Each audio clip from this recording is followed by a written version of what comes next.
A Unirio está falando que são causas de hipopotassemia exceto. Então a gente vai começar, por exemplo, pela leptospirose, que é uma doença conhecida, tenho certeza que todo mundo conhece. Essa doença infecciosa é uma doença bacteriana importante e a gente sabe que a leptospirose cursa com insuficiência renal, pode causar insuficiência renal aguda. E aí um CCQ importante, importantíssimo, é que a leptospirose é uma das exceções. Normalmente, a insuficiência renal aguda cursa com hipercalemia, com hiperpotassemia. Porém, no caso específico da leptospirose, e é uma causa de insuficiência renal aguda com hipocalemia, com hipopotassemia. E aí agora a gente vai para a segunda opção mais conhecida, que é a doença de Addison. A doença de Addison é a famosa insuficiência adrenal primária. Então, é o paciente que não tem as glândulas adrenais funcionando como deveriam. Nesse caso, na doença de Addison, é exatamente o oposto. Então, um paciente que tem uma hipoaldosteronismo. É um paciente como se ele tivesse bloqueado o sistema renina, angiotensina, aldosterona.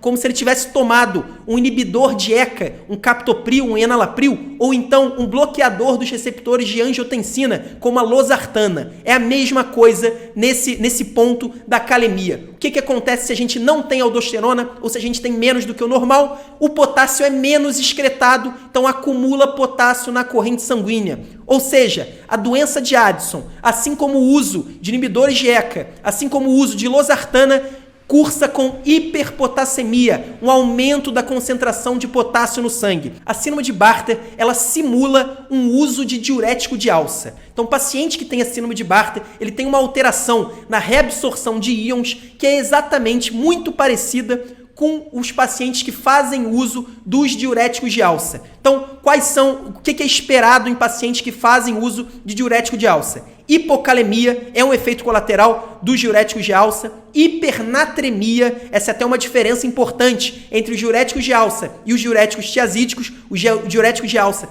tendem a causar uma hipernatremia e também uma hipercalciúria. Passando para a síndrome de Guttman, é muito parecida com a síndrome de Bartter, só que ela simula o uso de diuréticos tiazídicos. E aí, hipocalemia, hiponatremia e hipocalciúria. E por fim, a gente tem a síndrome de Liddle, que nada mais é do que um pseudo-hiperaldosteronismo. Então, não é um excesso de aldosterona, mas é uma modificação nos receptores da aldosterona que geram um pseudo-hiperaldosteronismo. Então, o efeito é basicamente como se a gente tivesse um excesso de aldosterona. E como eu falei, excesso de aldosterona é igual a hipocalemia, hipernatremia e alcalose metabólica. Agora vocês já sabem.